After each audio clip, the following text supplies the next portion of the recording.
បងប្អូនធ្លាប់ហូបអត់នេះបងប្អូនអានឹងចុចលក់បងប្អូនខ្លះធ្លាប់ហូបនេះបងប្អូនជឿថាបងប្អូនមួយចំនួនអត់ស្គាល់ហើយបងប្អូនហើយក៏មិនដែរបានហូបនេះជឿថាអញ្ចឹងហ្មងនេះបងប្អូនអានេះត្រជាក់ខ្លួនណាបងប្អូនហូបទៅវាត្រូវមួយឆ្នាំដែរបងប្អូនហូបលក់បានច្រើនយ៉ាងបងប្អូនបន្ទាប់ជាមួយឆាផ្អែមសាច់គោឆាជូរអែមសាច់គោឯត្រូវបងប្អូនស្គាល់ទេ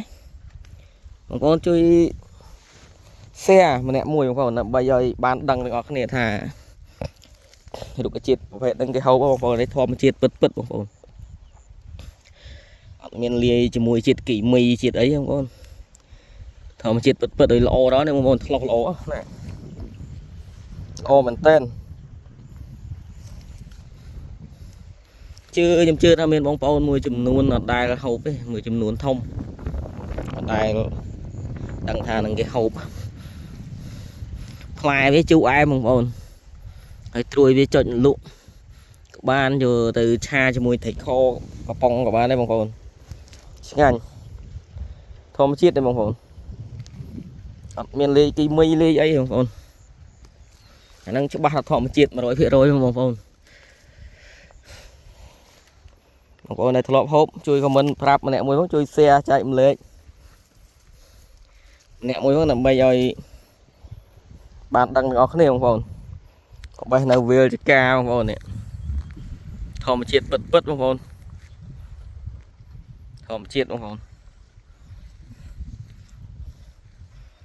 ធម្មជាតិអាហ្នឹងយកទៅនេះបងប្អូនយកទៅឆាជាមួយត្រីខ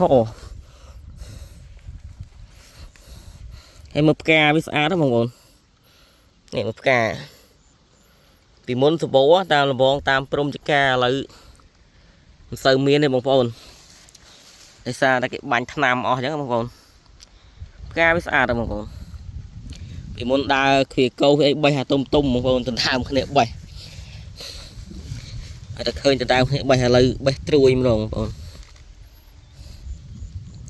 ហើយធម្មជាតិបងប្អូនដឹងថាធម្មជាតិ 100% មកអូល្អបងប្អូនឆ្លោះល្អបងប្អូនឆ្លោះល្អនេះបងប្អូនដែលធ្លាប់ហូបខមមិនម្នាក់មួយផងហើយបងប្អូនដែលមិនដែលហូបក៏ខមមិនម្នាក់មួយផង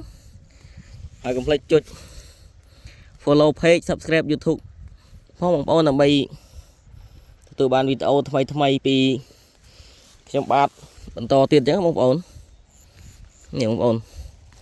ឆ្ងាញ់ណាស់បងប្អូនអើយយកទៅហូបឆៅក៏បានស្រស់វាបន្តិចក៏បានបងប្អូនបើបងប្អូនអត់ចេះហូបឆៅស្រស់វាបន្តិចបងប្អូនថ្នាំដែរបងប្អូនវាថ្នាំត្រជាក់ដែរបងប្អូនអញ្ចឹងយើងហូបទៅវាបានទាំងជាបន្លែផងបានទាំងប្រយោជន៍ដល់សុខភាពផងបងប្អូនមកគុំនេះវាបានក្រៅដែរមកគុំនេះបានមួយដៃទៅដែរបងប្អូននេះគ្រាន់បានទៅដែរបងប្អូនមកគុំតាមមួយដើមនេះបងប្អូនទីច្រឡំថាច្រើនđấyបងប្អូនតាមមួយដើមនេះតែអត់មានអ្នកថតឲ្យបងប្អូនរឿងពិបាកកាន់បន្តិចបាទហើយអត់មានអីទេវីដេអូបងប្អូនមានតែប៉ុណ្្នឹងទេគ្រាន់ចាំចង់ប្រាប់បងប្អូនថាហ្នឹងគេហូបបងប្អូនអានេះសាវម៉ាវព្រៃបងប្អូនមិនអត់បានប្រាប់ឈ្មោះបងប្អូនខ្លះក៏អត់ស្គាល់ហ្នឹងសាវម៉ាវព្រៃហើយធម្មជាតិអញ្ចឹងបងប្អូនហូបអត់មានភ័យព្រួយរឿងគីមីអីទេអានេះធម្មជាតិពិតបងប្អូនហើយបងប្អូនស្គាល់ដើមនោះទេនោះលក្ខស្តៀងលក្ខថ្នោតធៀងថ្នោតនោះបងប្អូនតែគេហៅដើមត្រាំងបងប្អូនចាស់គាត់យកធ្វើក្របព្រួញក្របស្នាបងប្អូនច្រើនណាស់នេះមិនសូវសម្បូរមកឥឡូវរកមិនបានដែរហ្នឹងតែការរកគ្មាននេះបងប្អូនល្អនេះមើលនេះបងប្អូនឃើញឆ្លោះល្អណាស់បងប្អូនហ៎ឆ្លោះល្អហើយនៅនិយាយដែរបងប្អូនជួយឡាជួយshareម្នាក់មួយផងដើម្បីចែកម្លែកឲ្យបងប្អូនយើងដែលគាត់អត់ដែរដឹងថាគេហូបគាត់បានឃើញផងបងប្អូនអរគុណច្រើនជ รีบเลี้ยจูนโปปกไม้ของผมสกสบายถึงออกนี่